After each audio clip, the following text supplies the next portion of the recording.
और हमने एक बार बेरोजगारों के नगर में इंटरव्यू लेने हम गए थे, तो उस पे एक कविता है, जरा ध्यान दीजिएगा, वो ऐसी कविता है कि एक दिन हमने बैठे बैठे ये तय किया कि मुल्क के बेरोजगारों का इंटरव्यू लिया जाए और उन्हें अपने ही आईने में पेश किया जाए।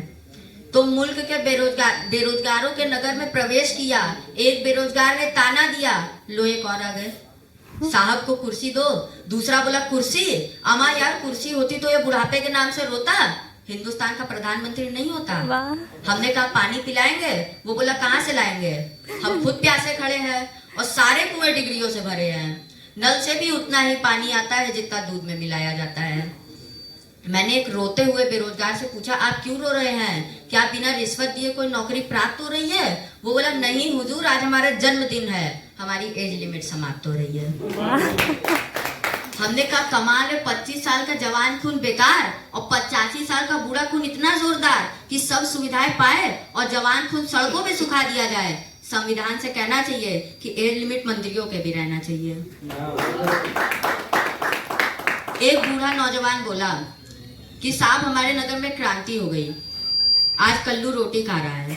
दूसरा बेरोजगार बोला क्यों उल्लू बना रहा है, क्या दिन में भी सपना आता है, काम वाले तो भूखे मर रहे हैं, बेरोजगार भी कभी रोटी खाता है। एक बूढ़ा नौजवान बोला कि साहब हमारी जिंदगी में कितना बड़ा श्राप है, हमारा दुश्मन हर लड़की का बाप है। वे हमारे माँ बाप से कहते हैं कि आपके साहबजादे अपने पैर पर खड़े हैं, वो बोलते हैं नहीं, नौकरी के बिना फिलहाल लंगड़े हैं। वे हमें अपमान की बैसाखियां देकर चले जाते हैं और हम इस युग के श्रवण कुमार अपने माँ बाप को कंधा भी नहीं दे पाते हैं। एक बेरोजगार ने गधे को मारा, एक बेरोजगार ने गधे को मारा, मुल्क के सारे बेरोजगारों का गुस्सा उस पर उतारा। हमने कहा भाई साहब इस गधे ने आपका क्या बिगाड़ा है?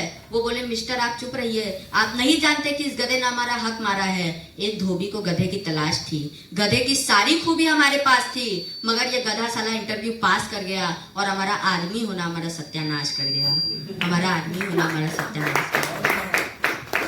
मैंने एक बेरोजगार से पूछा आप किस किस्म के बेरोजगार हैं? वो बोले हम भूतपूर्व पत्रकार हैं। हमने समाचार भेजा कि माननीय मंत्री जी अस्पताल में प्रसन्न चित्त, गलती से छप गया कि माननीय मंत्री जी अस्पताल में चित्त। प्रेस वाले प्रसन्न खा गए, हम अगले दिन फुटपाथ पे आ गए। हमने मौलिक बेरोजगार से पूछा आप किस किस्म के बेरोजगार हैं? वो बोले हम भूतपूर्व पत्रकार हैं। हमने समाचार भेजा, हमने एक मौलिक बेरोजगार से पूछा श्रीमान आप? बोले हम साहित्य के सेवक हैं, अवकाश प्राप्त लेखक है, हमारी कविता जिस मैगजीन में छपकर आई उसका भंडाधार हो गया, संपादक खुद बेरोजगार हो गया।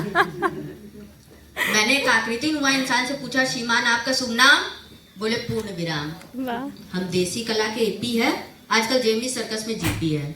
हमने एक चित्र बनाया था, एक सैनिक की जवान विधवा को चूड़ियां तोड़ते हुए दिखाया था, काश उसे कपड़े फाड़ता हुआ दिखाते, उसके जवान रंगों की प्रदर्शनी लगाते तो हमारे चेहरों पे भी शबाब होता, हमारी बाहों में भी सुबह का आफताब होता, हमारी बाहों में भी सुबह का आफताब होता।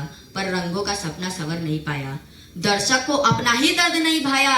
और आजकल का दर्शक भी कितना स्मार्ट है, हमारे सारे कपड़े फाड़कर बोलता है बेटा वो नहीं ये मॉडर्न आर्ट है। बहुत सही। हमने चलते चलते अंतिम बेरोजगार से पूछा श्रीमान आप? बोले खुद अपने बाप, हम इन बेरोजगारों में सबसे बड़े हैं, आजकल चुनाव में खड़े हैं। वाह। जीत गए तो रेल में, हार गए तो जेल में। हमने कहा क्यों तानाशाही की भाषा बोलते हो, लोकतंत्र को तानाशाही से तोलते हो? वो बोला मिस्टर जब योग्य प्रतिभा का आत्मविश्वास टूट जाता है तो अंधी प्रेरणाघात अपने आप छूट जाता है, अंधी प्रेरणाघात अपने आप छूट जाता है। मैंने कहा तब आपका चुनाव चिन्ह क्या होगा बेरोजगार? वो बोला नहीं यार, हाथ में बंदूक थामे सोया हुआ चौकीदार, डकैतों के लिए खुला इस्तेहार।